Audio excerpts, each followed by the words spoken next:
If you have Realme 13 Plus smartphone and you want to hide your photos, videos, etc., then this is the video for you.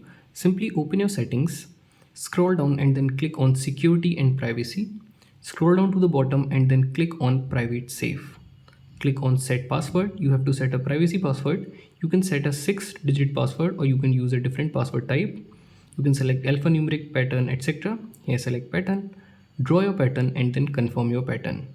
Answer a security question. So in case if you will forget your privacy password, you can reset it with the help of this security question. After this, click on done. Click on images and video or any file you want to hide.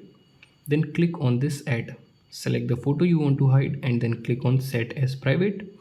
And now if you will open your gallery, you won't find that photo in your gallery here. And now if you want to open your hidden photo or video, simply open your settings, again security and privacy and this private safe.